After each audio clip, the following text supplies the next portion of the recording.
tema da aula de hoje vai ser manejo da pessoa idosa com queixa de tontura. Inicialmente, né, para falar sobre tontura, a gente tem que compreender como que se dá esse processo de manifestação dessas queixas.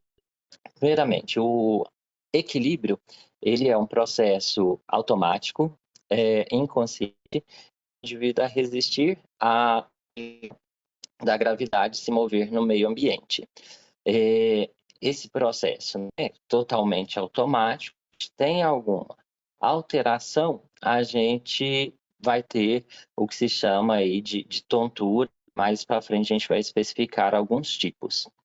Esse sistema, ele depende de três partes principais, né, que vai ser o sistema vestibular, a visão e a propriocepção, né, o sistema proprioceptivo. E o termo tontura, ele vai ser utilizado para descrever as várias sensações anormais que ocorrem, né, são relativas à posição do corpo em relação, pode ser uma descrição, né, a queixa, às vezes, pode ser de caracterização, e podem ser acompanhadas de outras questões, né, alguns outros tipos de tontura. O funcionamento desses três sistemas, do labirinto, da propriocepção, visão, vai garantir equilíbrio, né? Qualquer disfunção em um desses sistemas vai, esses três sistemas, eles são cortados no nível do cerebelo e do cerebral. Então, o labirinto, né, capta sensações do cerebelo, assim como o sistema visual e o sistema proprioceptivo. O labirinto, né, pode-se dizer que é o principal órgão responsável pelo equilíbrio. Ele exerce uma relação íntima com a musculatura ocular, com a musculatura cervical e com a musculatura postural, através de arcos reflexos, né? A relação labirinto-musculatura ocular vai ter-se o reflexo vestíbulo ocular, relação labirinto cervical com o arco reflexo vestíbulo cólico e a relação labirinto com a musculatura postural, o vestíbulo espinhal. Entretanto, os movimentos da cabeça também, né, levam a uma resposta na musculatura ocular, através do reflexo cérvico-ocular, e da musculatura postural, através do reflexo cérvico-espinhal.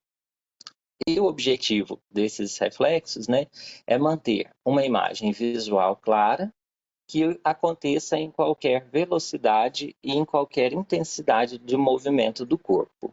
Com o envelhecimento, a gente tem algumas estruturas, algumas modificações nessas estruturas responsáveis pelo equilíbrio, né? São anormalidades que podem acontecer tanto nos sistemas periféricos, né, na visão, no labirinto e na propriocepção, quanto alterações que podem ocorrer em nível de sistema nervoso central. Essas alterações, né, as principais delas, vão decorrer com uma menor habilidade do sistema nervoso central em realizar o processamento dos sistemas vestibular, visual e proprioceptivo. Então, essas informações chegam ao sistema nervoso central, só que há uma menor habilidade em processar essas informações.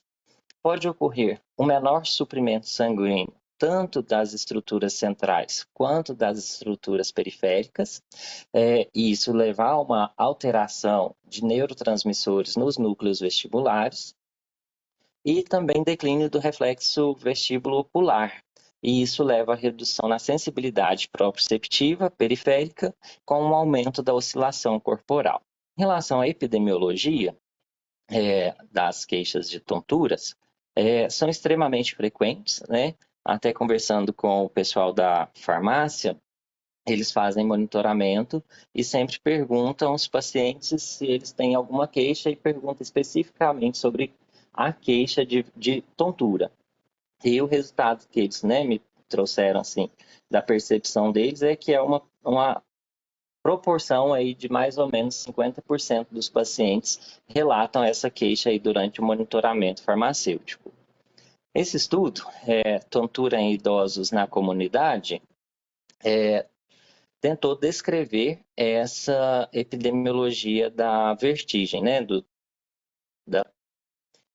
Mostrou que existe uma prevalência entre 11 a 32,5% de tontura em idosos na comunidade.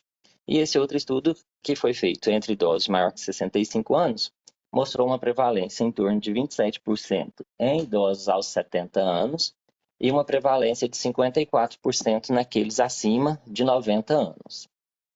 E essa epidemiologia ela vai ser mais comum em mulheres do que em homens. E por que que isso é importante, né? Porque, invariavelmente, o paciente que tem uma queixa de tontura, ele vai ter uma instabilidade postural, né? E o maior risco para quedas. E isso vai repercutir com a maior possibilidade de declínio funcional, maior fragilidade ao longo do tempo. Então, manejo da pessoa com tontura. Como que a gente deve pensar, né, nisso? Por ser uma queixa muito vaga e às vezes muito ampla, talvez seria ideal a gente categorizar em alguns grupos essa tontura, né?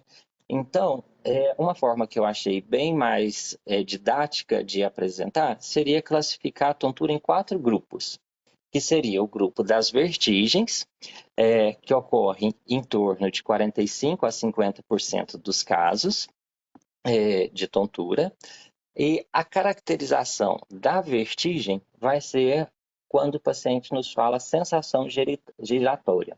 É o principal achado, né, que nos leva a pensar no quadro de vertigem. Um outro grupo pode ser o desequilíbrio, que ocorre aí responsável por 15 a 20% dos casos, e que vai um quadro de desequilíbrio é quando o paciente tem um relato de a sensação de queda iminente. O outro grupo é pré-síncope, né? E aí o relato do paciente vai ser uma descrição da sensação de perda da consciência ou quase perda da consciência. E o outro grupo, as causas psicogênicas, vão representar aí a menor parte das causas, e o relato vai ser de a sensação de desconexão com o ambiente. Então, categorizando nesses 4 grupos, vou tentar trazer algumas especificidades de cada um deles. Então, a tontura do tipo vertigem, categorizada nesse grupo vertigem, a gente tem que pensar, né, que é um sintoma de movimento ilusório ou uma sensação de oscilação do corpo, e sempre ter claro que a vertigem é um sintoma e não um diagnóstico, né? Vertigem faz parte de sintomas de algumas doenças e não deve ser puramente visto como diagnóstico de uma doença. Pode ser decorrente de danos ou disfunções no labirinto, no nervo vestibular ou nas estruturas vestibulares centrais, como o tronco cerebral e o cerebelo.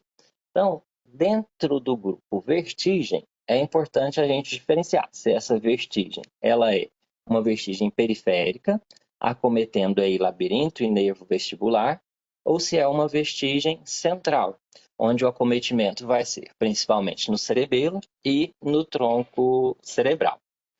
Dentre as causas periféricas, a gente vai ter, a principal delas vai ser a vertigem posicional paroxística benigna, a VPPB, a neurite vestibular / labirintite, a doença de Meniere, o herpes zoster e outras aí, que são várias outras causas que são bem menos frequentes o acometimento delas. Quando a gente pensa em vertigem de origem central, a gente pode estar diante de uma enxaqueca vestibular, né, que vai ser aquele paciente que tem sintomas de vertigem, a sensação de movimento ilusório ou a sensação de giração, seguido por cefaleia. Outras causas, a isquemia do tronco cerebral, o infarto cerebelar ou hemorragia cerebelar e esclerose múltipla. Para a gente diferenciar a vertigem central da vertigem periférica, existem alguns achados no exame físico que nos levam a pensar em uma causa ou na outra causa, né? Esses 4 achados, principalmente. O paciente com vertigem, ele geralmente tem nistagmo. Na vertigem periférica, o nistagmo ele vai ser unidirecional, com movimentos horizontais, né? Geralmente, se o nistagmo é para a esquerda, movimento horizontal para a esquerda, ele não vai mudar de direção quando o paciente tem mudança da posição da cabeça. E esse nistagmo da vertigem periférica, ele vai ser suprimido com a fixação do olhar. Já o nistagmo na vertigem central, ele pode ser em qualquer direção e ele pode mudar de direção com os movimentos da cabeça. E, né, em qualquer direção, ele também pode ser vertical. Então, o nistagmo para cima, para baixo, ele tem alta correlação com causa central. E o nistagmo da vertigem central, ele não é suprimido com a fixação visual. Um outro achado que acontece quando o paciente tem vertigem é a instabilidade postural. Na vertigem periférica, ela vai ser unidirecional, a marcha geralmente vai estar preservada, ele tem a queixa de vertigem, mas consegue caminhar. Na vertigem de origem central, a instabilidade vai ser grave e geralmente o paciente vai ter quedas ao tentar caminhar. A surdez ou zumbido pode estar presente na vertigem periférica, né, acometendo o labirinto, e um acometimento mais extenso até a cóclea pode levar à alteração auditiva. Já na vertigem central, esse acometimento auditivo ele não ocorre. E outros sintomas neurológicos, que na vertigem periférica vai estar ausente, e na vertigem central vai estar presente outros sintomas, como diplopia, ataxia, pode ter disfagia, disartria, fraqueza associada a essa queixa de vertigem. Dentro das vertigens periféricas, né, existem essas causas aí principais. A vertigem paroxística benigna é a causa mais frequente, ocorre em torno de 80 a 90% dos casos de pacientes com vertigem, e principalmente no idoso, né, que tem uma relação mais comum o acometimento da população idosa. Ela se forma é uma forma comum de vertigem, responsável por mais da metade, né, dos casos da disfunção vestibular periférica. O que acontece para ter a vertigem paroxística benigna, né? Dentro do labirinto, a gente tem as suas divisões, né? O canal coclear, o sacro, o utrículo e os canais semicirculares.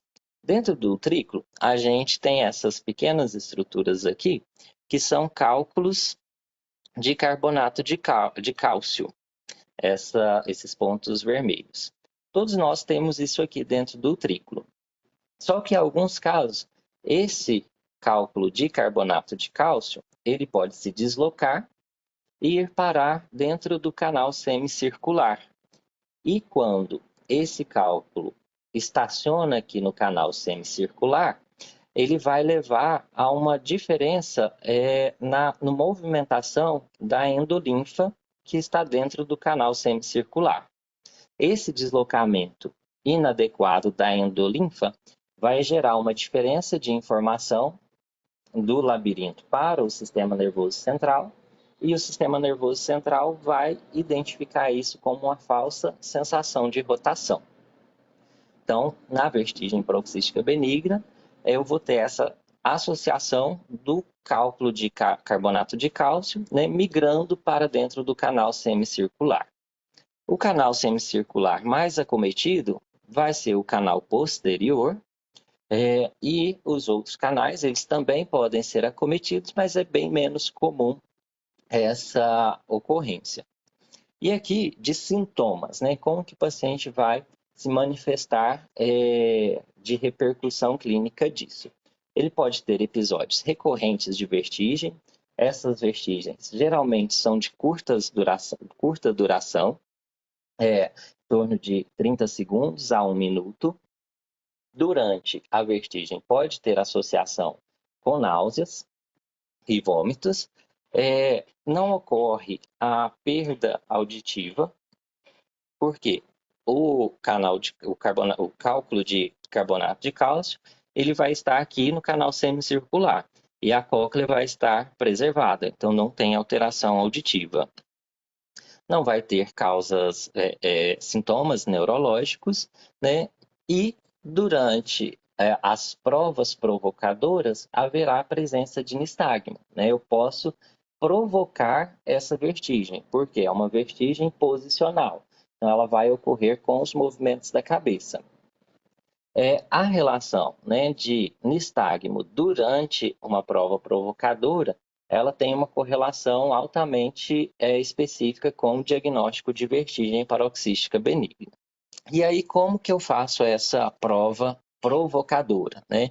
A principal manobra, né, citada é a manobra de Dix-Hallpike. Ela vai provocar uma vertigem, né, em torno de 80% e uma vertigem associada ao nistagmo. O nistagmo e a vertigem geralmente aparecem com latência de alguns segundos, né, após a execução da manobra e duram menos de 30 segundos a 1 minuto. A trajetória desse nistagmo ela é bem típica, né, com movimentos laterais batendo para cima. Depois que o nistagmo parar e o paciente voltar à posição sentado, esse nistagmo pode retornar e pode retornar em direção oposta. E aí, como que a gente faz?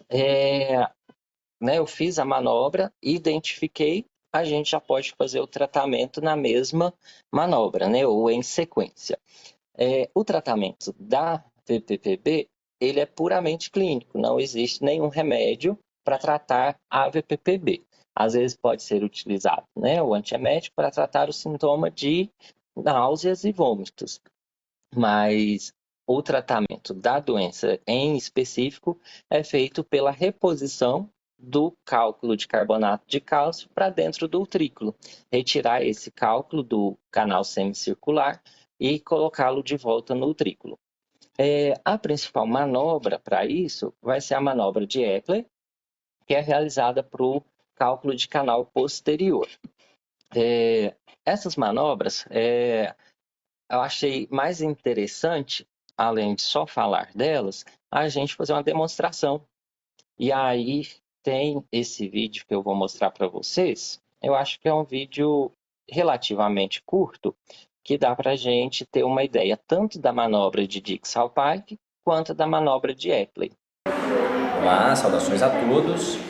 Bem, hoje eu vou demonstrar para vocês a aplicação do teste de Hallpike-Dix para diagnóstico de uma VPPB, uma possível VPPB, um paciente que deu entrada conosco hoje com uma queixa de vertigem há 5 dias ao acordar pela manhã, ou seja, sem uma causa aparente. Essas crises elas se mantêm diariamente de acordo com os movimentos que a paciente realiza, principalmente ao deitar, levantar, virar da cama. E movimentos de baixar, levantar a cabeça. A gente vai começar então primeiro com um teste de Hallpike-Dix nos canais anterior e posterior, inicialmente do lado esquerdo e depois à direita. Por que eu estou iniciando pelo lado esquerdo? Eu quero comprovar que não é desse lado, o paciente veio com um diagnóstico do lado direito. A gente vai começar inicialmente avaliando o esquerdo, para eliminar essa possibilidade, e depois a gente vai avaliar o lado direito, que se diz ser o canal comprometido. Caso dê positivo o teste em algum dos dois lados, eu já vou dar sequência com a manobra de tratamento. Se não for, a gente vai para o segundo teste, que seria o roll test, para canais horizontais, canais laterais. Ok? Então, inicialmente, eu vou tomar contato com o seu rosto, mantém sempre olhando para mim. Essa mãozinha você vai segurar aqui e a outra aqui.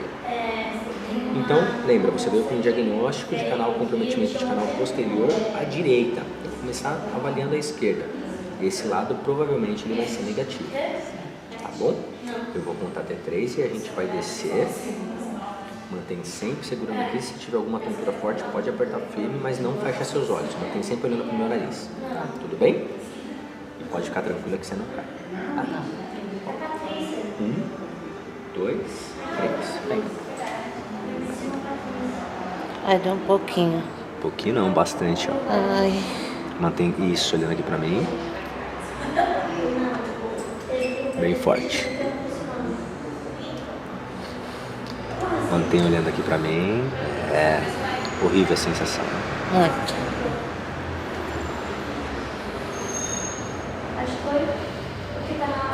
Então aqui está, ó. O teste ele é positivo à esquerda. Vamos manter, tudo bem aqui? Todo. Passou, né? Passou. E a gente vai subir juntos, tá bom? Tá. 1, 2, 3 e vem devagarinho. Acompanha o movimento dos olhos. Um pouquinho já. Mantém aqui, eu tô segurando. Ainda um pouquinho. Passou, né? Tá bem pouquinho. Mantém aqui. Então, ó, como eu disse, a paciente veio com um diagnóstico, um comprometimento do lado direito. Nós já tivemos o teste positivo à esquerda, do lado direito. Vou aplicar agora do outro lado, a gente ver e confirmar que o comprometimento não está do lado direito, e sim do lado esquerdo. Vamos lá.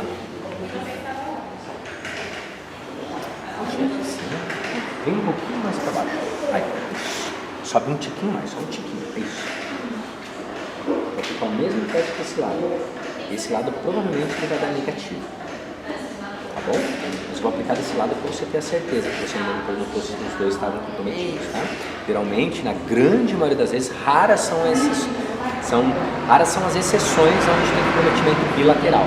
Mas, geralmente é uma assimetria entre os labirintos, o que gera essa sensação de vertigem rotatória.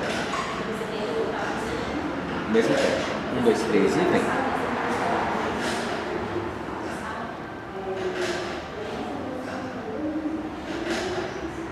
E aí? Não deu. Tudo bem, né? Tá, então aqui só comprovando o que e contradizendo o exame dela otoneurológico, o encaminhamento que ela teve. No encaminhamento, vamos sentar um pouquinho, devagar.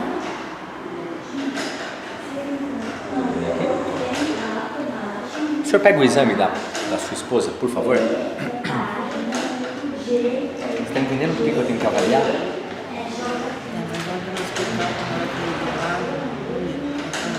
Sempre vai dar, o comprometimento é do lado esquerdo, não do lado direito, né? Então aqui, pegando o diagnóstico, a conclusão do exame otoneurológico da paciente, ele diz pra gente claramente: presença de vertigem em nistagmo torsional à direita, com componente vertical para cima, na manobra de Dixie-Hallpike, o que sugere um comprometimento do canal semicircular posterior, que é correto, direito. Não, o comprometimento é o canal semicircular posterior esquerdo. Deixa tudo anotado aí que a gente entra em contato. Mas deixa o telefone dela anotado que a gente já entra em contato.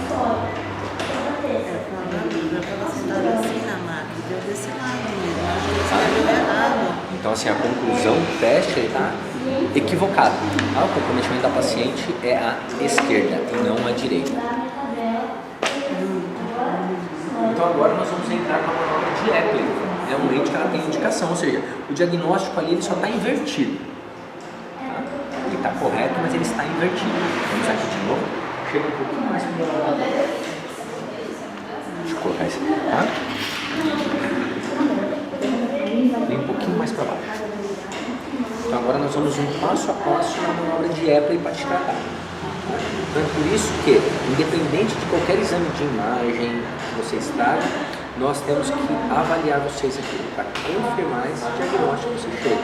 Sendo que o seu encaminhamento veio com uma hipótese diagnóstica de tontura, que não quer dizer nada, né? Isso aí pra gente é um termo genérico só, né? Labirintite, vocês comentam, tá? Mas o profissional ele tem que fazer um encaminhamento de forma adequada. Tá? Então a gente vai iniciar pela mesma manobra que eu avaliei, já dando sequência com o tratamento. Agora a gente vai para a manobra de Epley. Tá? Ela inicia da mesma maneira. Olhando para mim, segurando. Você pode segurar firme, tá? Eu vou contar até 3 e nós vamos descer. Não fecha os olhos, olha sempre o meu nariz, na medida do possível. Tenta pegar bem os olhos. 1, 2, 3 e... Lá. Então, caracterizando o movimento torsional superior. Isso, pode manter, que se você olhar para a câmera, pode manter isso aqui. Isso. Passou, né? Passou. Mantém como você está. Então, como eu digo, o sintoma de vertigem, a paciente tem a sensação dele, mas o nistagmo, ele é um sinal. um sinal que todos nós podemos confirmar o que a gente está falando. Ou seja, eu sei exatamente a hora que iniciam os sintomas da paciente de vertigem e a hora que termina. Por quê? Porque a gente acompanha o movimento involuntário dos olhos da paciente e esse movimento é o que indica o canal comprometido. No caso da paciente, nós temos também o comprometimento do canal posterior, que é mais de 90% dos casos é o comprometimento, é o canal mais acometido, é o canal mais frequente. Mas nós temos diversas manobras de acordo com o canal comprometido e o tipo, se é uma canalitíase, se esses cristais estão localizados no canal semicircular, ou se é uma cupulolitíase, esses cristais foram para a cúpula, ok? Bem, a gente manteve aqui por 1 minuto aproximadamente. Eu agora vou fazer o seguinte, eu quero que você segura nas bordas da máquina com as 2 mãos, isso. Eu vou para a cabeceira e a gente vai rodar a sua cabeça para o lado direito, tudo bem? Eu quero que você troque só aqui, pode ir para lá. Mantém aqui, tá? Eu vou para a cabeceira. Eu vou contar até 3 e a gente vai rodar a cabeça para o outro lado, só a cabeça, tá? 1, 2, 3. Mantém. Ai, tá Vou lá de dando. novo. Então a gente agora começa a reposicionar esses cristais. Mas já passou também, né? Foi rápido, né? Foi. É que a sensação é muito ruim, né? Muito. Então a gente vai dar um tempinho aqui com ela. Enquanto esses cristalzinhos eles vão se reposicionando, na verdade, aqui no canal semicircular posterior esquerdo. Então um tempinho, como é que tá agora? Tudo bem? Tranquilo, Tudo bem, né? tá. Depois que passa aquela crise mais intensa, ele alivia rápido, né? Rápido. Então é exatamente o tempo de duração. Pode manter aqui, ó, pode manter. É o tempo de duração, um estágio da vertigem que caracteriza pra gente se isto é uma canalitíase, um tempo menor que 1 minuto, ou então uma cupulolitíase, que é um tempo maior, uma duração desse sintoma maior que 1 minuto. São situações também um pouco mais complexas. Muito bem, agora eu vou começar a te orientar o que nós vamos fazer, tá bom? Do jeitinho que você está, eu quero que você venha mais pro meu lado aqui, ó. Isso, vai manter aqui, tudo bem? Tô. Eu quero que você dobra somente o seu joelhinho esquerdo. Vou pedir pro seu marido vir aqui ao lado. Mais ou menos onde tá a mão dela aqui, ó. O senhor vai ficar aqui do lado. Pode encostar aqui, ó. Se fosse uma gradinha aqui para proteger, tá? Porque se tiver tontura, você não fica com medo de cair. Eu vou trocar minhas mãos, minha cabeça aqui. O que nós vamos fazer, Adriana? Eu vou contar até 3 e você vai... Ela vai girar, tá? A gente vai contar até 3, você vai girar em bloco todo o seu corpo pra cá. Você vai ficar em cima do seu ombro direito. E o seu nariz, os seus olhos vão estar apontando lá pro chão. Tá bom. Tudo bem? Então vamos lá, ó. 1, de uma vez só, tá? Tá. 2, 3, vem. Ótimo, mantém. Pega os olhos da Adriana. Como é que está, Adriana? Normal. Normal, ótimo. Bom. Então agora eu quero que você dobra só seus joelhinhos para frente. Isso, mantém eles assim, tudo bem, Adriana? Tá. Pode, obrigado, viu? Agora eu vou dar sequência com ela. Então aqui a gente está na última etapa da manobra de Epley. Eu vou manter mais uns segundos. E quando eu falar já, o que a gente vai fazer? Nós vamos levantar devagar e você vai colocar as suas pernas para fora, ajudando com os seus braços para levantar. Tudo bem, Adriana? Tudo bem. Ok, vamos manter só um pouquinho.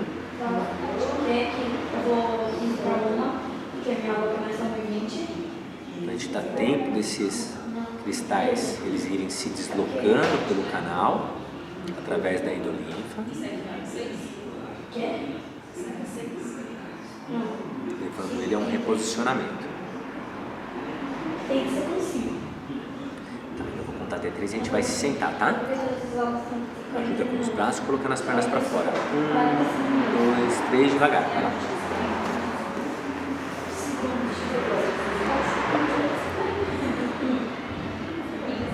Como é que está aqui, Adriana? Tá tudo bem. Ótimo.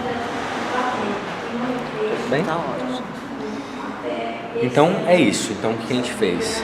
Eu comecei a avaliação exatamente pelo lado contrário seria o lado que seria negativo e ele deu positivo. Aí eu fui pro lado que veio no seu exame positivo, ele deu negativo. Então a gente voltou e já fez toda a manobra de tratamento de Eppler realmente. Como eu disse, o diagnóstico ele estava só trocado, o que muda todo o tratamento. Né? Então se a gente não avalia, eu já chego direto com uma manobra de tratamento, eu já comi bola desde o início. A gente não tem efetividade alguma na manobra, no tratamento, tá? Então, quero agradecer a Adriana por permitir a filmagem, esse registro, e do mesmo jeito que muita gente fez você chegou para um vídeo de alguns pacientes, também está ajudando muita gente também. Você que viu o vídeo, né? Ele fez a manobra de para um lado, quando ele faz para o outro, tá sem nistagmo e sem sintoma? Sem nistagmo e sem sintoma. E aí depois ele bem faz as interessante, manobras né, que dá de pra ver reposicionamento ou não? Faz a manobra Oi? de Epley, para reposicionamento. Aí ele vai fazer, né, a própria manobra de Dix-Hallpike, e aí ele faz o movimento da cabeça para o lado contralateral, e o movimento de girar o corpo também para o lado contralateral. Quando gira o corpo, Oi, né, o olhar... É o seguinte, compartilha a sua tela, que aí você vai explicando o que ele fez no desenzinho, né? Que no seu slide tem a ilustração, talvez seja mais interessante. Então, vamos lá, Dinei. É engraçado que ele fala Hallpike Dix, né? Nunca vi ninguém falando ao contrário, né? Eu sempre vejo que todo lugar é escrito Dix Hallpike, né? Então, né, face a manobra Dix-Hallpike, né, o paciente é colocado sentado na maca, de forma que quando ele deita, a cabeça dele fica pendente para fora da maca, numa angulação de mais ou menos 30 graus, e isso é feito com o paciente com a cabeça lateralizada para a esquerda e depois com a cabeça lateralizada para a direita, né? A ordem não interfere, mas é feita testando-se os dois lados, né? O labirinto direito e o labirinto esquerdo. Vai ser Figurinha aí positivo. na posição 1 na sua setinha verde aí, né? Ó, a cabeça está Isso. ligeiramente inclinada e já vai descer inclinada. Quando ela está nessa posição inclinada e a gente gira o corpo nessa posição, acaba que o canal semicircular posterior ele fica absolutamente alinhado e é onde a gente tem a maior aceleração, né? Exatamente. E aí faz o movimento de girar a cabeça para o lado contralateral e gira-se o corpo também, né? E com isso o cálculo que estava impactado aqui no canal semicircular posterior, ele vai se deslocar em direção ao utrículo novamente. Mesma coisa que valesse a pena a gente chamar a atenção, né? Então, se a gente for, então, a cabeça está ligeiramente, né, angulada, né? Quando vai descer, que é a figurinha que está aí, né? Vamos colocar aí na setinha de número 1. E aí a gente espera, né? Estabilizar, parar.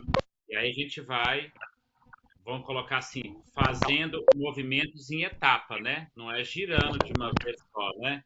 Em Gira, etapa.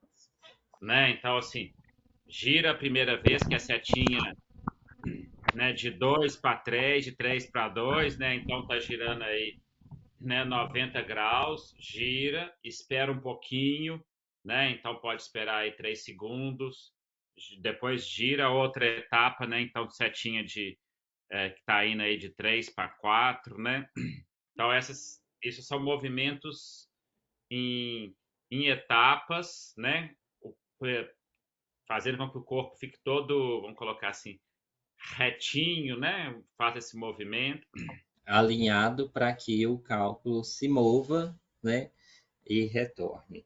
Uma das coisas que eu não estou conseguindo ler na sua, se nesse desenzinho que você está mostrando aqui consegue está falando ou não, mas pelo menos quando eu aprendi na última posição, quando ia levantar, depois se por acaso alguém estiver fazendo estágio lá com a Denise Hudson, com o pessoal, confirma, mas eu tinha aprendido que você levantava com o queixo parado no tórax e só depois que tivesse sentado que você desloca, né? É isso mesmo, Rodrigo. É assim mesmo que eles continuam fazendo lá, né? Isso, é assim mesmo, com queixo no peito. Uhum.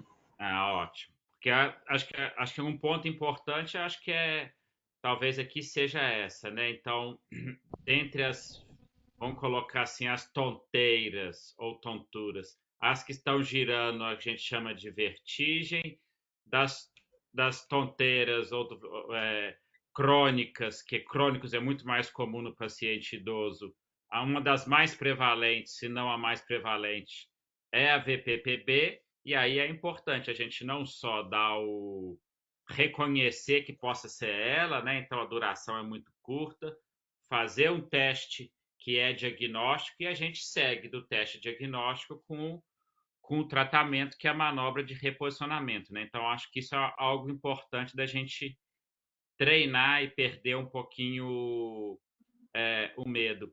Thaís, você que está fazendo estágio lá atualmente? Sim, Rodrigo, Deixa estamos eu eu aproveitar e e. fazer uma outra pergunta. É, Ah, antigamente eu via as pessoas fazendo, né, o teste de Dix-Hallpike, essas coisas todas, com movimentos de aceleração muito rápida, né, com uma velocidade é, grande, essas coisas todas. Depois, mais recente, eu vejo as pessoas fazendo isso de forma lenta, falando que não precisa mais de fazer tão rápido, né? Tanto é que antes a gente tentava fazer o mais rápido possível, ficava com medo dos pacientes idosos por causa das questões osteodegenerativas cervicais. Hoje como é que eles estão fazendo? Eles procuram fazer o mais rápido possível ou já só faz lentamente, igual estava no vídeo, igual algumas pessoas têm feito? Como é que é essa questão da velocidade da na manobra? verdade, é mais rápida sim. Ela até sempre me corrige, ela, não, você tem que fazer mais rápido. Então não é muito lenta mesmo, não. Tá ótimo. Então é do jeito que eu aprendi lá atrás, né? Faz o mais rapidinho possível para realmente ter uma aceleração, né? Pode continuar então, Dinei. Maravilha, Eu obrigado, queria Thaís. só perguntar uma Ah, coisa. pode perguntar. É, teve alguma referência à manobra de Simon Plus? A- Porque eu acho que foi no meio do ano passado, saiu um artigo falando que essa manobra ela é mais simples e ela gera menos desconforto depois da manobra. Só que assim não falava exatamente para a população idosa. E realmente é, a prática dela é mais simples, mas eu fico em dúvida dessa aplicabilidade para o idoso. Eu não sei se ela é mais eficaz. Eu sempre a vi como uma manobra alternativa, sabe? Eu não sei A se a Semon Thaís que Plus está lá já viu ficou, a, a Denise colocar ou não, né? Que ela é um pouquinho Na, mais simples, eu sei que é, mas eu acho que não é tão eficaz, não sei. mas na é a verdade, Semon Plus. pode falar. Comparou a mesma eficácia, sabe? Esse artigo, mas eu não sei na prática. Mas para canal posterior também? Porque tem várias manobras e algumas a gente não é predileta para canal posterior, né? Bom, não sei. Na verdade, a gente usa lá essas que o Junei falou mesmo, a de Salpike e a de Epley. Uhum. É que para o canal posterior é a que tem mais evidência no retorno do cálculo para o Porque a de triplo. Semon você move para o lado e para o outro, né? Então seria um pouco mais fácil, né? Ô, Inclusive, Rodrigo, mas ela usa de vez em quando essa manobra, assim, a Denise. é. Ela orienta Porque principalmente em paciente que tem algum problema na coluna, e aí Uhum. ela é mais simples. Mas ela realmente fala que não é tão eficiente quanto a outra. Tem uma paciente que a gente atendeu, inclusive que a primeira manobra que a gente fez foi essa só de laterização. Uhum. Aí ela percebeu que com a manobra de Dix-Alpike a paciente tinha uma resposta melhor. o artigo, ele é justamente para canal posterior, sabe, professor? Uhum. E E foi para poder não é falar que ela era melhor, né? fui falar que ela teve a mesma eficácia. Uhum. E não é a Semon normal, é assim, sim. Uhum. Eu vou mandar aqui depois. Eu acho que talvez seria até, né? Depois manda o artigo, olha, aí as pessoas que estiverem lá com a Denise. Eu estou falando da Denise, que a Denise não só tem uma experiência na geriatria, conhece as particularidades, como é uma referência nessa área, né? Então é uma pessoa muito estudiosa e depois pode trazer o feedback, né?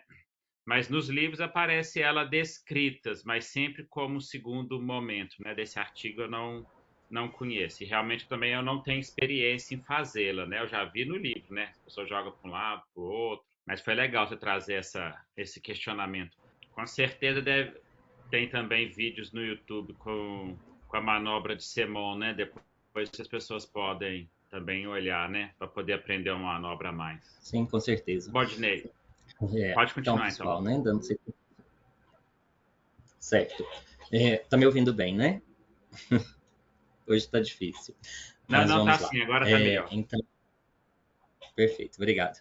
Então, né, dentro do grupo vertigem se destaca a vertigem posicional paroxística benigna, com esses meios aí para identificar e realizar o tratamento. Uma outra causa de vertigem periférica vai ser a neurite vestibular. A neurite vestibular vai ser um distúrbio inflamatório que acontece durante um processo viral ou logo após esse processo viral e vai acometer a porção vestibular do oitavo par de nervo craniano. Como que ela se caracteriza? Né? Vai ser uma vertigem com uma instalação rápida, geralmente uma vertigem mais grave do que da VPPB, associada a náuseas, vômitos e instabilidade postural. E aqui o grande diferencial entre a causa anterior vai ser que aqui não vai ter mudança nesse padrão de vertigem com o posicionamento. Né? As manobras, a rotação e extensão e flexão da cabeça não vai desencadear a vertigem, porque ela é uma inflamação que está acontecendo lá no nervo vestibular. A instabilidade da marcha ela é mais significativa, pode inclusive levar à incapacidade para deambulação durante as crises. E se houver quedas, essa queda vai acontecer geralmente para o lado acometido com a inflamação. E aqui a audição ela vai estar preservada na neurite vestibular. Caso essa inflamação acometa tanto o nervo vestibular quanto o labirinto com a porção coclear, aí eu vou ter um acometimento da audição. E aí, nesse caso, a gente vai nomear como uma labirintite. A manobra para avaliação, né, diferente aí do Dix-Hallpike, vai ser o teste de impulso cefálico, né, o Head Impulse, onde a gente vai fazer movimentos de girar o pescoço, né, para a direita e para a esquerda. Essa manobra vai ser positiva, indicando que há acometimento do nervo quando o paciente tem dificuldade para fixação do olhar durante a manobra. Então, eu vou pedir o paciente para olhar para um ponto fixo. Enquanto ele está olhando para esse ponto fixo, a gente vai fazer esses movimentos de rotação para a direita e para a esquerda. E ele vai ter a dificuldade de manter o olhar focado nesse ponto específico, né? E ele vai ter a dificuldade de manter o olhar de um lado, que vai ser o lado que vai estar acometido. E aí, em relação ao tratamento da neurite vestibular, né, o que tem de recomendação? Inicialmente, pensava-se que a metilprednisona ou corticoide seria uma terapia eficaz. No entanto, esses estudos mostram que um ciclo por 22 dias de corticoide, com a metilprednisona especificamente, teve um benefício modesto, com recomendação 2C. O tratamento sintomático com o antiemético e antihistamínico, e aqui a opção é pelo dimenidrinato, a recomendação também é 2C. Pode ser importante para controle do sintoma de náuseas, né? Mas não para o tratamento e resolução do quadro. Já a reabilitação vestibular, ela teve uma recomendação melhor do que o tratamento farmacológico. E por ser uma condição viral, né, esperava-se que os antivirais pudessem contribuir para a resolução mais rápida do quadro. Entretanto, não demonstrou benefício. Até porque pode ser uma manifestação pós-viral, né? Não necessariamente durante o processo infeccioso. Outra causa de vertigem periférica vai ser a doença de Meniere. Nesse caso específico, né, ela vai decorrer do acúmulo de endolinfa na parte membranosa do labirinto.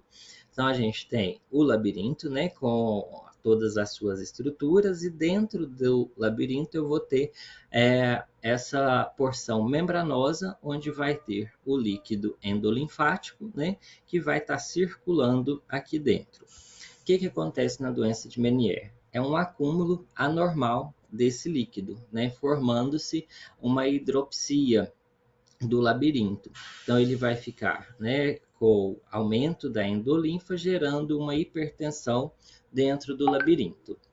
Não tem uma etiologia clara, pode ser aí desde alterações de formação do labirinto, que aí pode se manifestar, inclusive, em crianças, né? Ou um defeito na reabsorção de líquido endolinfático, tanto na reabsorção quanto no fluxo de líquido endolinfático. Como que vai ser essa apresentação? Aqui, diferente das outras duas doenças, a gente vai ter uma tríade clássica. Vai ser a presença de vertigens episódicas, perda auditiva associada e presença de zumbido.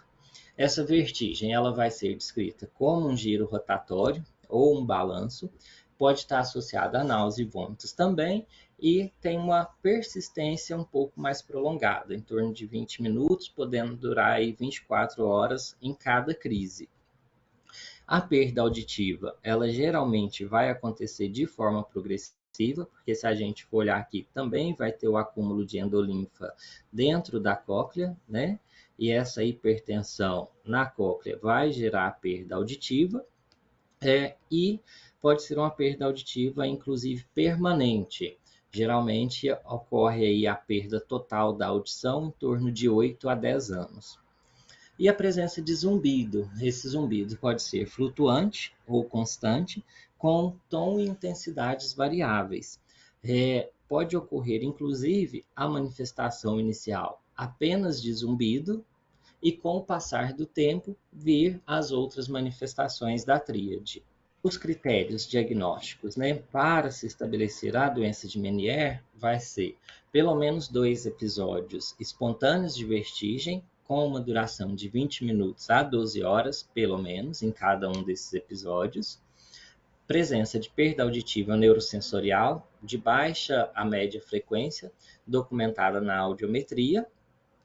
Sintomas auditivos flutuantes, distorção da audição, presença de zumbido ou plenitude no ouvido afetado, e os sintomas não são melhor explicados por outro diagnóstico vestibular. Como que tem essa dependência aí de pelo menos 2 crises, e essas crises podem acontecer em espaços muito variáveis, geralmente leva-se em torno aí de 3 a 5 anos para a gente poder determinar o diagnóstico da doença de Meniere. E aqui é uma condição, né, que é uma vestibulopatia que necessita do acompanhamento, tratamento com especialista em otorrino, né? Não é uma doença do clínico ou do geriatra fazer o tratamento e acompanhamento. De base, né, principal durante esses episódios de crise, pode ser utilizado a betaestina para ajudar no controle dos sintomas. Alguns pacientes podem se beneficiar de diurético, depois de estabelecida que existe a hipertensão intralabiríntica, e em alguns casos pode ser necessário até o tratamento cirúrgico com plastia aí do labirinto, né? Então, é uma doença que a gente precisa de suspeitar, mas não vai ser nós os responsáveis pelo tratamento e a condução do caso. Então, essas são as principais causas de vertigens periféricas, né? E aí, quando a gente pensa em vertigem central, a gente tem sempre que nos acender um alerta. Por quê? São vertigens decorrentes de condições graves que precisam ser prontamente descartadas. As principais causas dessas vertigens centrais vão ser os acometimentos aí neurovasculares de circulação posterior, né, da circulação vértebro-basilar. Então, quando o paciente chega no pronto-socorro ou até mesmo na consulta ambulatorial com uma queixa de vertigem que é não provocada de início recente, a gente tem que sempre descartar uma possível causa central. Como que é feito isso, né? Existe esse mnemônico, RINTES, que vai direcionar os testes para a gente fazer a diferenciação entre vertigem periférica e vertigem central. São 3 testes que são feitos, né? O Head Impulso, representando aí o HI do mnemônico, o nistagmo representando o N, e o TS representado pelo Test of Skill. Como que vai ser feito isso, né? O Head Impulse é aqueles movimentos rápidos de lateralização da cabeça que a gente faz lá na neurite vestibular. E aí, no acometimento periférico, como na neurite vestibular, vai ter uma dificuldade em focar o olhar após a lateralização rápida da cabeça. Já no acometimento central, essa dificuldade não vai estar presente, ou seja, o paciente vai fazer o teste como se estivesse normal, né? Como se qualquer um de nós fizer esse teste agora. O nistagmo, ele vai ser, né, no paciente com acometimento periférico horizontal, para o mesmo lado da manobra de lateralização do olhar. Já no acometimento central, esse nistagmo ele pode mudar a lateralização. Então, é um nistagmo que, inicialmente, quando eu peço para o paciente fazer movimento com o olhar, ele está para a direita. Quando ele muda o olhar para o outro lado, ele muda a direção do movimento. Ou a presença de um nistagmo vertical. O nistagmo para cima e para baixo é indicativo de acometimento central. E o teste de skill, a gente vai fazer, né? Tampando um olho do paciente, pedindo para ele manter o olhar fixado em um ponto. No acometimento periférico, quando eu destampo o olho do paciente, ele vai estar mantendo o olhar fixado naquele mesmo ponto. Já no acometimento central, quando o paciente tem o olho tampado, ele perde a capacidade de manter o foco no ponto fixado. E aí, quando eu destampo, ele vai ter uma latência e então retorna o olhar para a fixação naquele ponto. Quando que a gente suspeita de causa central? Quando ocorre alteração em qualquer uma dessas provas. Então, para eu falar que é periférico, eu tenho que ter a característica de periférico nos 3 testes.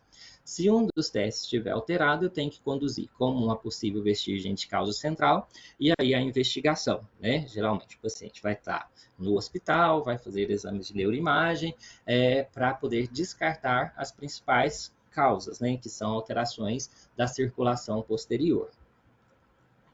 E aqui depois eu vou mandar a aula, tem um outro vídeo que mostra como que é feito esses 3 testes, é bem interessante também.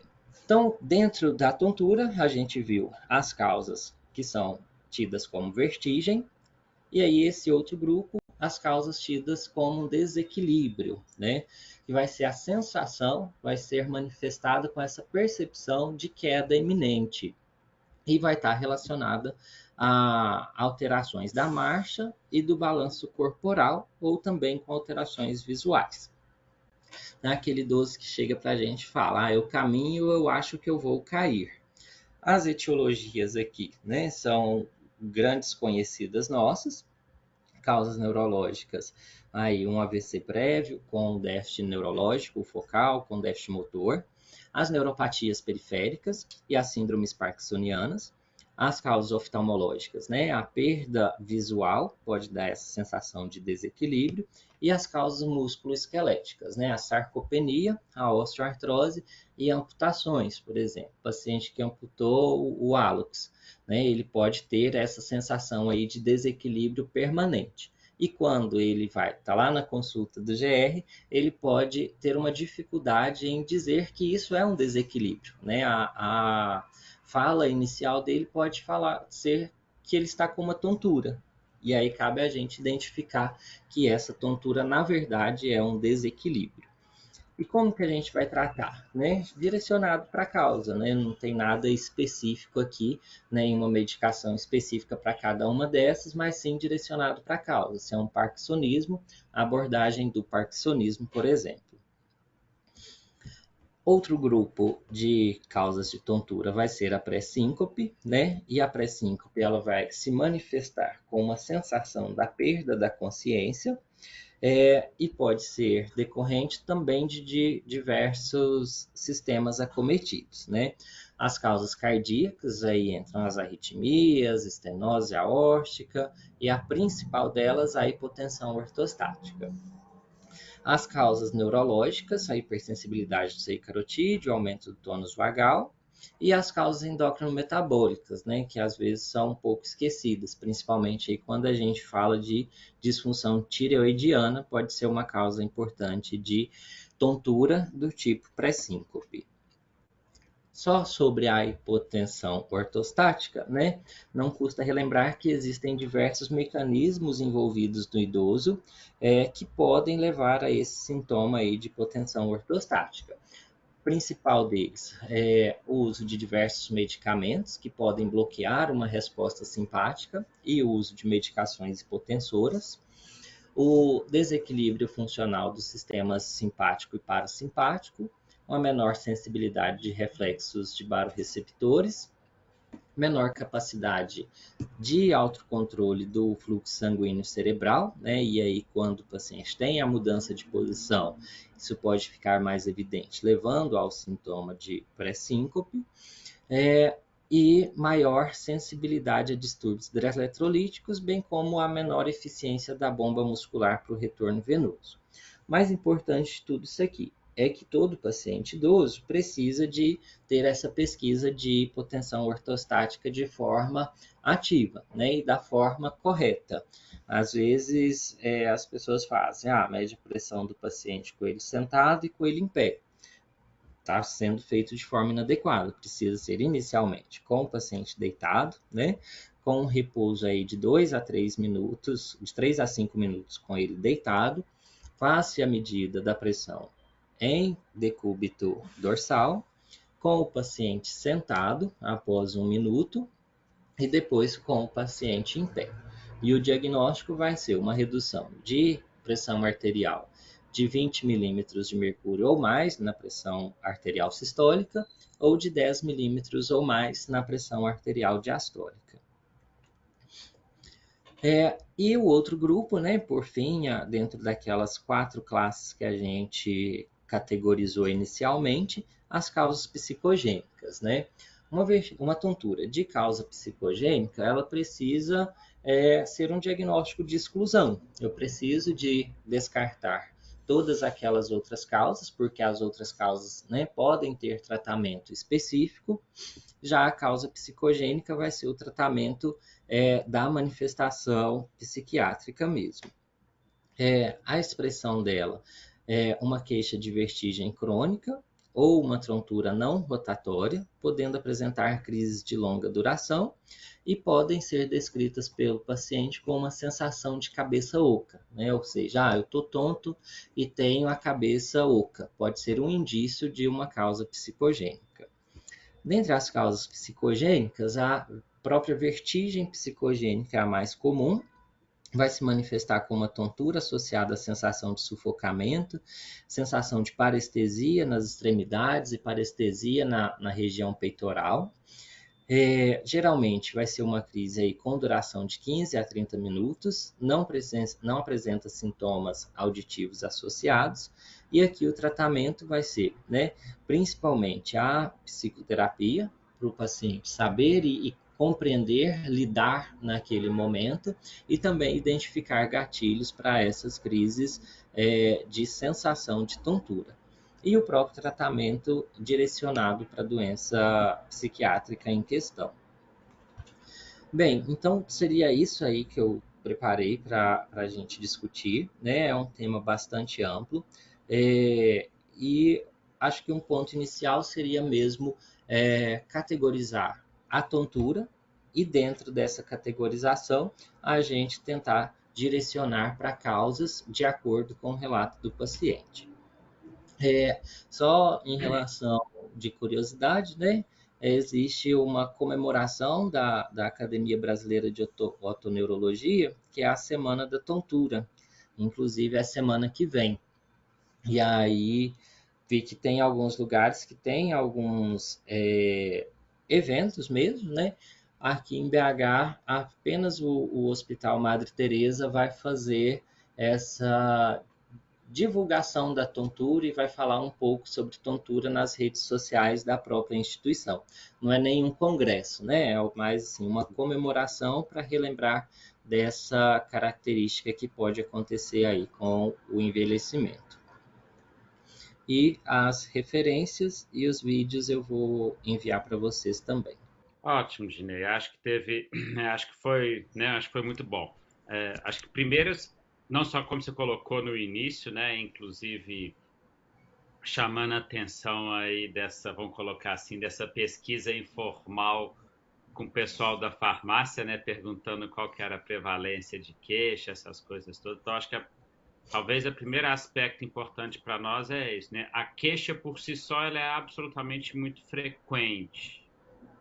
E acho que talvez o outro problema disso é que não raro o tratamento é inapropriado, né, em função do conhecimento que a gente tem, porque, como você bem colocou e está projetado aí, a principal forma de vertigem, de tontura num paciente idoso, né, principalmente crônica, é vertigem, aí dentro da né, e a principal é a VPPB, e o tratamento não é farmacológico como, né, tradicionalmente a gente vê colocando, fazendo, né?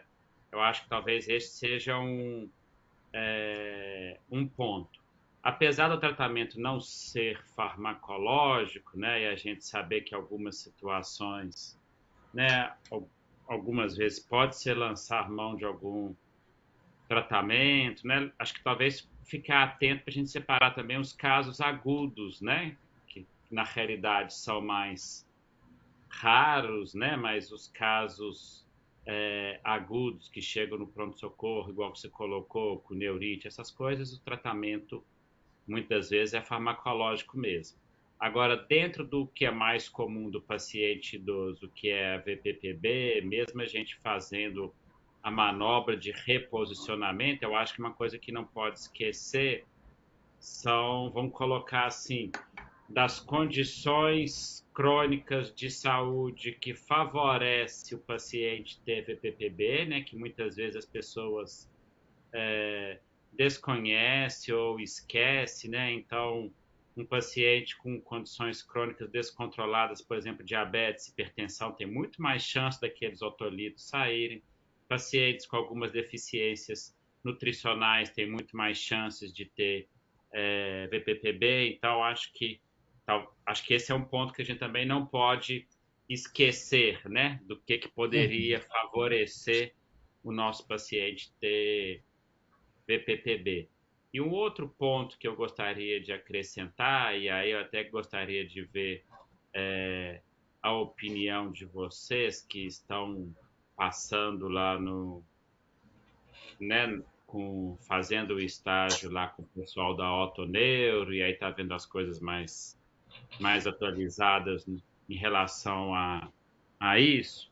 Acho que um aspecto que a gente não pode esquecer é o papel da reabilitação labiríntica, em quem já teve, né, de ficar fazendo, né, de fazer os exercícios, os acompanhamentos, que não é a manobra de reposicionamento, né, são exercícios para poder estar estimulando. E aí que eu ia, inclusive, saber a opinião de vocês que estão passando lá, se vocês têm visto, pelo menos na literatura e nos serviços lá fora, e claro, é muito mais comum para pacientes mais jovens do que pacientes idosos, eles inclusive ensinam manobras de, vamos colocar assim, de reposicionamento feitos pelo próprio paciente, né? Então, tem vídeos na internet e eu já vi serviço colocando, ensinando pacientes a fazer essas manobras deitado na cama, fazer rolamentos no chão, né? Então, acho que essa é a primeira pergunta, se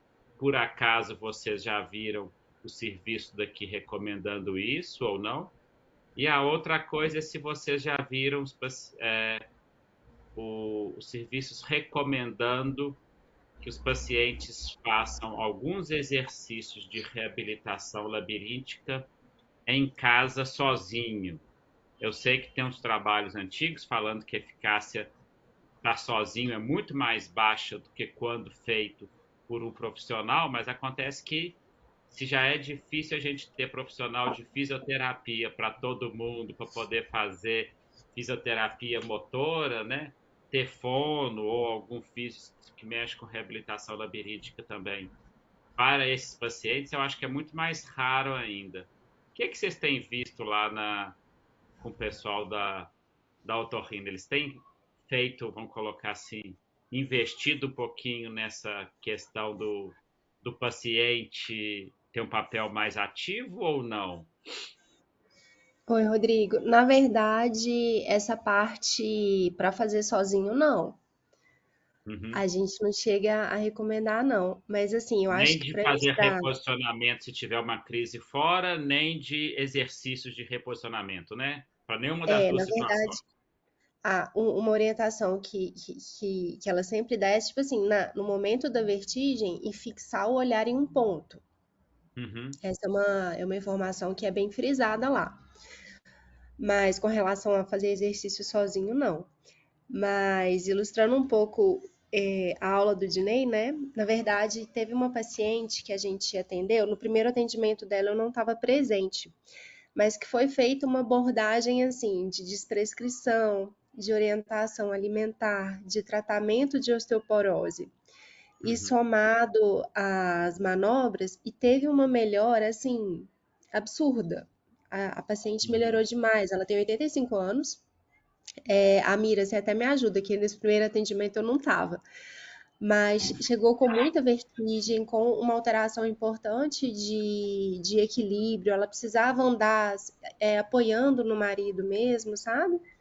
Uhum. E parece que nesse primeiro atendimento foram suspensas algumas medicações. Uma medicação que ela frisa muito com a gente também é a simvastatina, é uma causa importante de vertigem. A gente sempre olha se o paciente tem a indicação mesmo do uso e se tiver, a gente troca a estatina, uma dose mais baixa possível, troca pela É só pergunta, rosuvastatina. estão trocando a estatina porque só a simvastatina que é pior? Ou é um efeito de classe para todos e aí vocês tentam só reduzir a dosagem para poder diminuir o efeito? Na verdade, mais a simvastatina. A dose também, mas na verdade a simvastatina. Ela Uhum. é pior. A gente costuma trocar pela rosuvastatina. E essa paciente tinha uma ingesta baixa de cálcio, tinha uma osteoporose sem tratamento também. Uhum. Então, foi feita orientação para ingesta de proteína, foi iniciado o tratamento da osteoporose, a questão do cálcio também, sabe? Uhum. E somado a isso, Pantoprazol. o omeprazol tirou também, né? Esse eu não Na lembrava. verdade, a gente não conseguiu tirar tudo porque ela reclama, então a gente está fazendo o uso Tá em dia alternado. alternado. É. Mas ela teve uma melhora, assim, a olhos vistos. Impressionante. Uhum. Como que. E foi relativamente rápido, né? A gente tá lá 1 mês e meio agora. Então ela foi lá 3 vezes e teve uma resposta muito boa. Essa Você é já... a paciente que eu falei que a primeira manobra que foi feita foi essa de Semonte. E ela não teve Uhum. uma resposta tão boa com essa manobra. E aí, as subsequentes, a Denise optou por fazer a Dixalpide. Uhum. Eu até vi que vocês mandaram aí no grupo, até fiz a pergunta no chat, né? No artigo eu só abri, eu não consegui abrir o artigo, só vi o título, aparece lá Semon Plus. Semon Plus e Semon é a mesma coisa? Porque eu vejo sempre escrito só Semon nos livros. Você sabe? Eu não sei. Até depois Vou ler o pesquisa artigo lá e pra confere o ver. artigo para nós, né?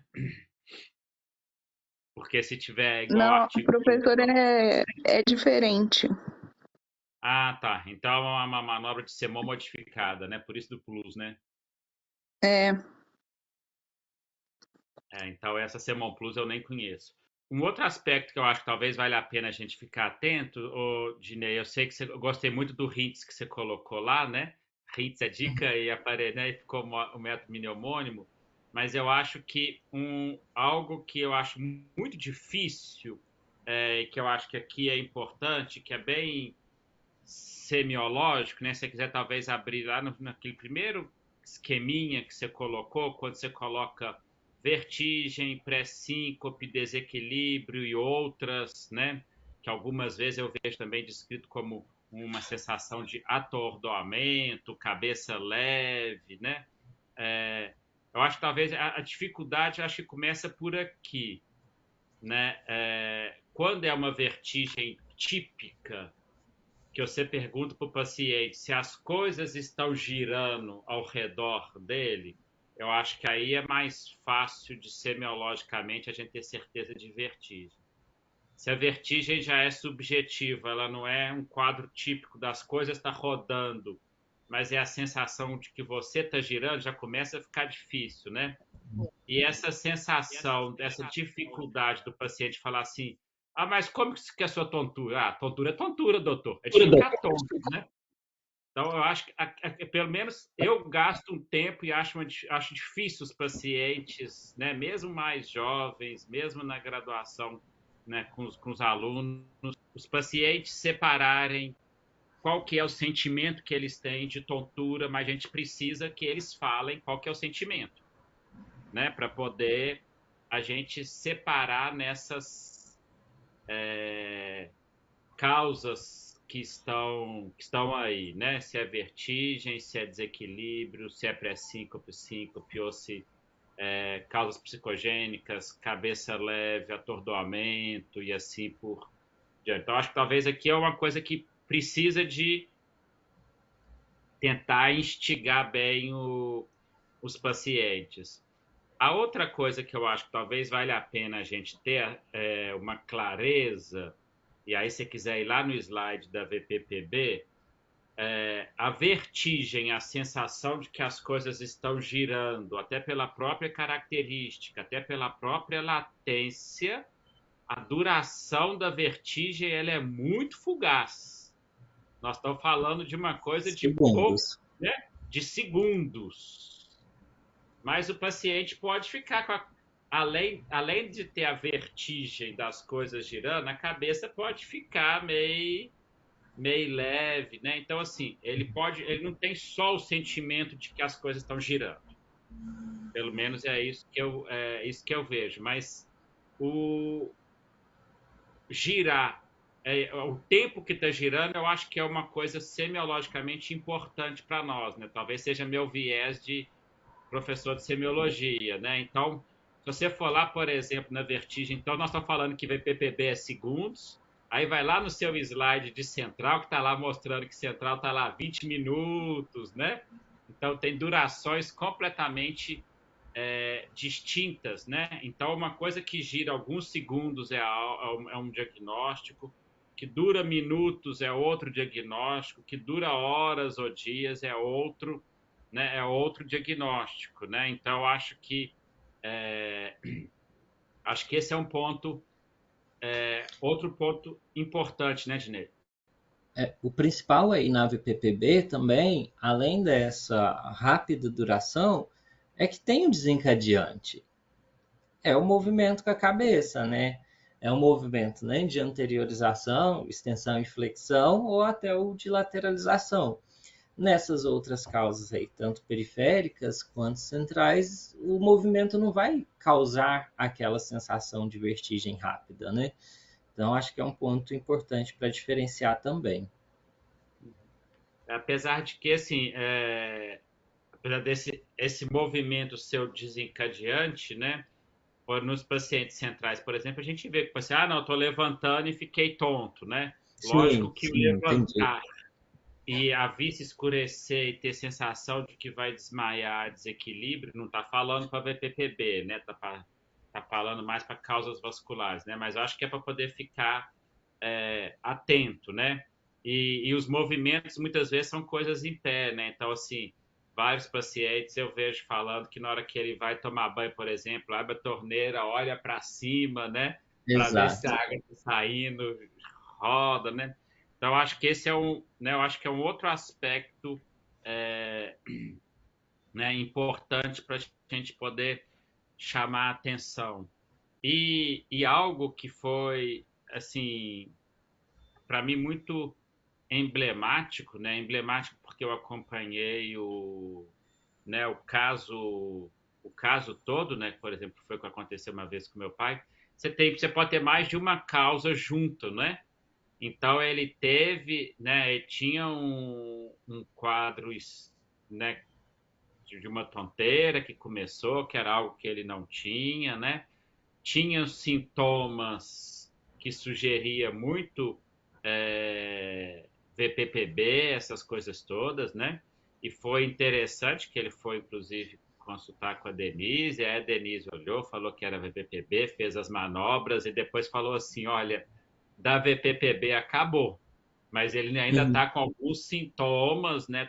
Que definitivamente não são da VPPB, nós temos que olhar melhor a questão cardíaca e depois acabou descobrindo que ele tinha, né, ele fazia, né, uma síndrome Brad-Tack, né, começou de forma paroxística e era durante esses paroxismos que ele fazia as arritmias que ele tinha outra tonteira, né? Então a VPPB apareceu num quadro, vamos colocar assim, de uma descompensação clínica, tratou a VPPB, as características semiológicas da tonteira dele mudaram e depois, né, viu que tinha uma outra causa por trás, né? Eu acho que isso é algo também que é importante no nosso paciente idoso, a gente ficar atento a isso, né?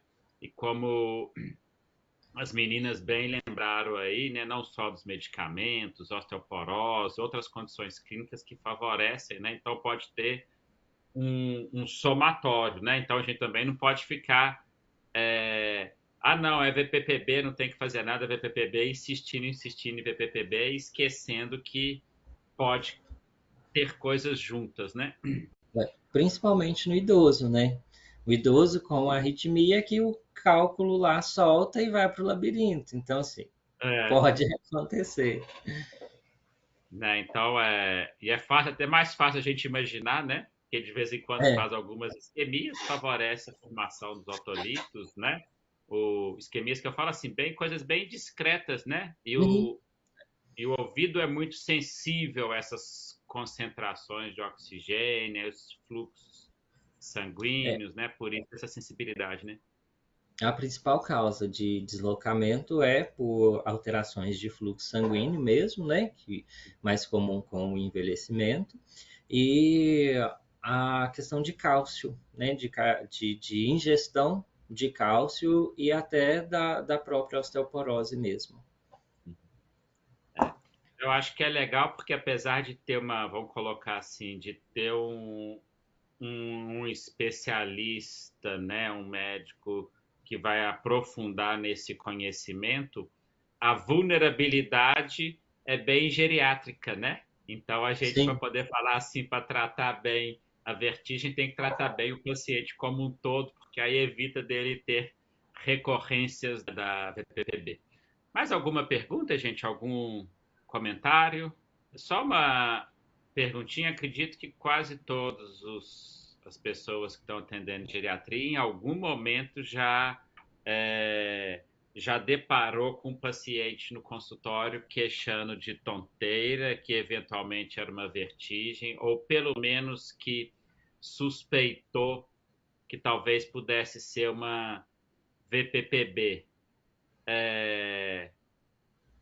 Alguém já suspeitou e não teve coragem de fazer a manobra de Epley? Porque eu acho que aqui acho que um aspecto importante da aula aqui, né? E aí talvez até pedir colaboração das pessoas, não só dos fellows, mas principalmente dos residentes que já, né, que estão com mais experiência, essas coisas todas, é ajudar as pessoas a perderem o medo de fazer no consultório a manobra, pelo menos para poder poder dar um diagnóstico, explicar, né? E claro, acho que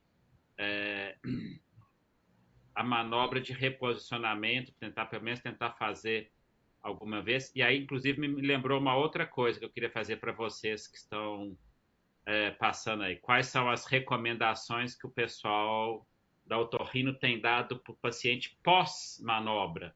Se ainda recomenda, por exemplo, alguma restrição, se recomenda ficar com a cabeceira mais elevada ou não. Então, antes do pessoal falar de quais são se tem dado alguma orientação ou não, que tipo de orientação, alguém tem receio, medo, já teve vontade de fazer e não fez, achou que gasta muito tempo e aí não teve condição de fazer, até para quem está fazendo e começando e que não é especialista, falar um pouquinho da experiência de como que foi fazer as primeiras vezes, para poder estimular as pessoas a fazerem isso. Que é algo que pode ser feito na atenção primária, né? Um médico de família pode perfeitamente aprender a fazer, e deveria, no meu modo de entender, dada a prevalência e a simplicidade do método, né? O caso que não resolver, encaminha, né? Eu acho que no idoso, assim, tem uma grande particularidade, principalmente, assim, o motivo para que algumas pessoas tenham receio, né? As reduções de mobilidade, né? A questão da mobilidade cervical, a questão do idoso com risco de cair da maca mesmo. Imagina, ele tem que girar, tem que ter essa sensibilidade. Então, talvez isso pode ser um fator que possa gerar um pouco de receio às pessoas, né? Mas acho que Minha uma pergunta foi dica... justamente essa, né, para quem está fazendo e colocando, né? Porque o receio inicial eu acho que é absolutamente natural, mas acho que a gente tem que vencer um pouquinho esse receio, né? E uma forma de fazer isso é fazer com mais uma, duas pessoas para poder ajudar, né? Para poder ajudar o idoso a virar o corpo dele para o lado. Então, assim, acho que não seria um empecilho, desde que a gente tenha um pouco mais de cuidado nesse manejo. O pessoal que está com receio está com intimidade de também falar, né? E vocês têm.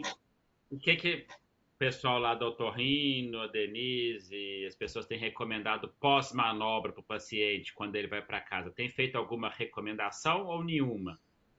Antigamente tinha várias recomendações, né? Inclusive nos primeiros dias, o paciente não deitar completamente no ortostatismo, ficar com a cabeceira mais elevada. Isso continua? Caiu por terra? O que vocês têm visto? Rodrigo, ela orienta isso mesmo. E ela sempre fala para quando acontecer de ter a vertigem novamente, fixar o olhar num ponto e encarar a vertigem, não fechar o olho. Uhum. E essa paciente, por exemplo, que a Thais comentou sobre ela, a gente acabou fazendo prescrição de labirinto, Uhum. por 15 dias depois da manobra, sabe? Para melhorar os sintomas da paciente. Que é Mas essas talvez orientações. né, o labirinto talvez seja o único medicamento que a gente poderia talvez utilizar como coadjuvante, né? Que os outros, entre aspas, anestesia o labirinto e aí acaba piorando a Exatamente. reabilitação, né?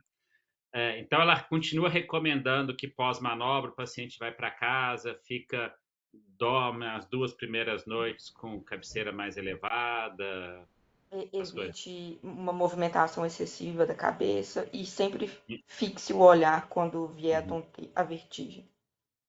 Acaba que a gente até fala poder enrolar a toalhinha, né? Colocar do lado da cabeça, né? Para na hora que for dormir, para não ficar balançando, Em né? relação a essa questão, ela fala conosco que a gente sempre na atenção primária a manobra é uma coisa que todo médico deveria saber fazer, né? Tipo assim, é lógico que existe uma dificuldade no início, e mesmo a gente estando no estágio, a gente vai fazendo com dificuldade, ela fica corrigindo o tempo todo, e o tempo do estágio é pequeno, né? Uhum. Então, é uma coisa que no dia a dia a gente vai ter que ir treinando e aperfeiçoando, mas ela fala que é algo que todo médico deveria saber fazer. O que eu acho que assim, mesmo que a gente não faça, igual você colocou que ela vai corrigindo, mesmo que não faça com a mesma eficiência, aí lógico que pode ter alguns casos que não consiga, né, uma parcela você vai conseguindo resolver, tratar, né? Então, É, acho que é e muito o que ela, importante. e o que ela fala é que se a gente fizer errado, a única coisa é que o paciente vai continuar com sintoma. Não tem nenhum problema em relação a isso. Não vai piorar nada, não vai causar um malefício maior. Então a gente tem que tentar. Mais alguma coisa, gente, em relação a esse tema? Acho que foi, apesar de todas as dificuldades, né, Dinei, da internet querer boicotar a sua aula, né? Acho que você venceu de forma Hoje foi brilhante, né? difícil, Melhor. né? Deu certo. Depois eu mando para todo mundo. Né? Acho que esse é um tema muito bacana, né, da gente fazer e tentar pôr em prática.